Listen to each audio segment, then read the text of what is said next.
ఓం నమః శివాయ.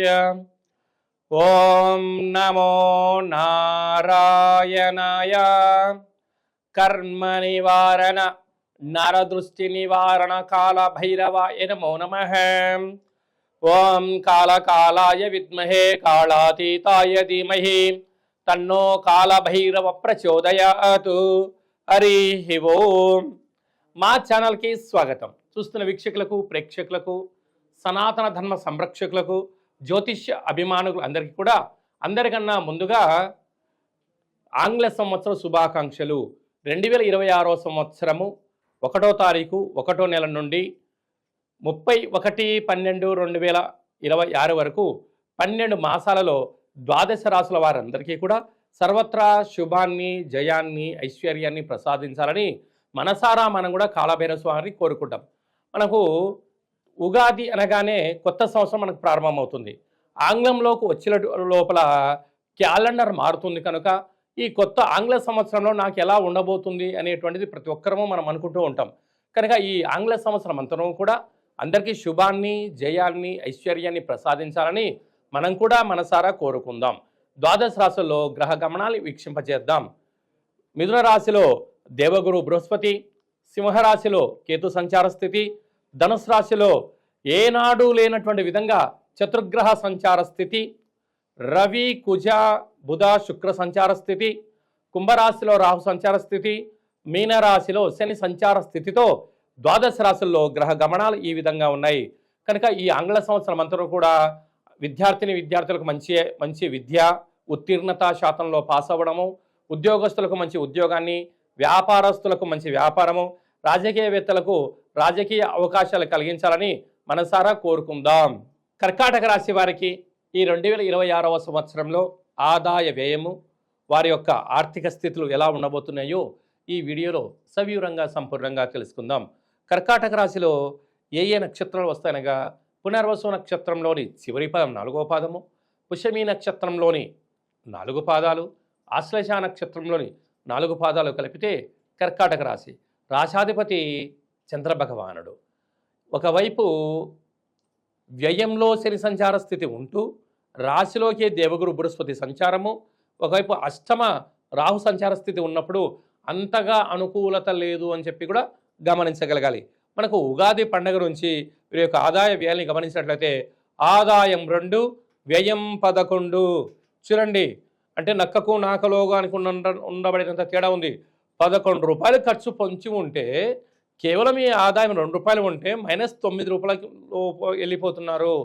కనుక ఇలాంటి కాల సమయంలోనే అన్ని విషయాలలో తొందరపాటు నిర్ణయం సరైన సమయం కాదు. వీలైనంత వరకు ఆచితూచి మాట్లాడడం, వీలైనంత వరకు మౌనం. ఏదన్నా ఒకటి చెప్పాలనుకున్నారనుకోండి, అంత తొందరపడి చెప్పకపోవడం, మీరు అన్నీ వినండి, నాకు కొంత సమయం ఇవ్వండి అని చెప్పండి. అందుకే సముద్రం దగ్గర ఉండబడినటువంటి వారందరూ కూడా తల వంచుతూ ఉంటారు. ఎందుకు? ఉప్పెన వచ్చినప్పుడు తల ఎత్తితే సముద్రం నడిలోకి వెళ్ళిపోతాం. అదే తల వంచామనుకోండి, ఉండబడిన ప్లేస్లో అటు ఇట్లో ఉంటాం. కనుక కర్కాటక రాశి వారు ఈ సంవత్సరం వీలైనంత వరకు మౌనమే బ్రహ్మాస్త్రం అని చెప్పి మీరు గుర్తుపెట్టుకోగలగాలి. అదే కాకుండా రాజ్యపూజ్యం 4, అవమానం 7. గతంలో మీ పైన అనేక మంది శత్రువులు పంచి ఉన్నారు. ఎక్కడ మీరు దొరుకుతారా, మిమ్మల్ని తొక్కేయాలి అని చెప్తున్నారు. పోలీస్ స్టేషన్లు, కోర్టు సమస్యలు పంచి ఉన్నాయి. ఇలాంటి కాల సమయంలో వీలైనంత వరకు దత్తాత్రేయ స్వామి వారి యొక్క గురుచరిత్ర పారాయణం చేయడము, ప్రతి నెలలో కాళభైరవ స్వామి స్మరణ, కూష్మాండ దీపం పెట్టడం వలన నీటి వ్యాపారస్తులు అనగా హోటలు, పాల ఉత్పత్తులు, వ్యవసాయ సోదరీమణులు, మార్కెటింగ్ రంగంలో ఉండబడిన వారందరికీ ఇది చాలా జాగ్రత్తలు, యంత్రాలతో, ఆయుధాలతో జాగ్రత్తగా ఉండాలని చెప్పి జ్యోతిర్విజ్ఞానం తెలియచేస్తుంది. ఈ 2026 అనగానే అందరికీ కూడా మనకు కొత్త సంవత్సరం రాబోతుంది. అంటే కొత్త సంవత్సరం అనగానే మనము ఏదైనా కొత్త పనులు ప్రారంభించాలి, ఐశ్వర్యాన్ని కలిగించాలనుకుంటూ ఉంటాం. ఎన్నడూ లేని విధంగా ఈ సంవత్సరము గురువారం రోజు రోహిణీ నక్షత్రము తిథియందున ప్రారంభం అవడం, అంటే గురుచంద్రులు అంటే వారము గురువారం అవ్వడము, రోహిణీ నక్షత్రం అవ్వడం వలన గజకేసరి యోగంతో ఈ యొక్క 2026 ప్రారంభమవుతుంది. మరొక విషయం అనగా మనకు శ్రీ పరాభవనామ సంవత్సరము తెలుగు ఉగాది కూడా గురువారం రోజే ప్రారంభమవుతుంది. కనుక మనకు ఉగాది పండగ నుంచి మనము ఆదాయ వ్యయాల్ని మనం చూసుకుంటూ ఉంటాం. కనుక రాజు కూడా దేవగురు బృహస్పతి అవుతున్నారు. ఇక్కడ విద్యార్థులకు తల్లిదండ్రుల యొక్క సేవ, గురువుల యొక్క ఆశీర్వచనం, అలాగ దత్తాత్రేయ స్వామి వారి యొక్క దర్శనం, గిరి పర్వత ప్రదక్షిణం, ఎవరైతే ఆధ్యాత్మిక చింతన కలిగి ఉంటారో వారందరికీ శుభం కలుగుతుందని చెప్పి గమనించాలి. మనకు ఒక్కొక్క నెలలో ఒక్కొక్క రకమైన కాళభైరవ స్వామి అంటారు. కనుక ఆ నెలలో ఆ కాళభైరవ స్వామి స్మరణ, అష్టకాన్ని వినడం, కూష్మాండ దీపాన్ని వెలిగించడం వలన ఈ 2026వ సంవత్సరం అంతనూ కూడా అఖండమైనటువంటి అష్ట కష్టాలకు స్వస్తి పలికి అష్టైశ్వర్యాలకు స్వాగతం పలుకుతారు అని చెప్పి గమనించాలి. కనుక ఈ 2026వ సంవత్సరం జనవరి నుండి డిసెంబర్ వరకు మనమందరం బాగా గుర్తుపెట్టుకోవాల్సిన ఏకైక మొదటి లక్షణం ఏమిటనగా పూర్ణిమ తిథి యందు నీటిలో ప్రయాణం చేసేటువంటి కార్యక్రమాలు దయచేసి ఎవరు పెట్టుకోవద్దు. అమావాస్య తిథి యందున వాహన ప్రయాణాలకు దూరంగా ఉండడం వల్ల అనేకమైనటువంటి ప్రమాదాలను నివారించవచ్చు అని చెప్పి కూడా గమనించగలగాలి.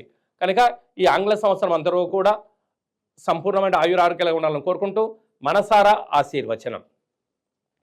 శతమానం భవతు శతాయు పురుష సతేంద్రియ ఆయుష్యేవేంద్రియే ప్రతిష్టతి ధనం ధాన్యం బహుపుత్రలాభం శత సంవత్సరం దీర్ఘమాయు. సర్వే జనా సుఖినో భవంతు, లోకా సమస్తా సుఖినో భవంతు. సర్వం కాళభైరవ దేవతార్పణమస్తు. హరి ఓం.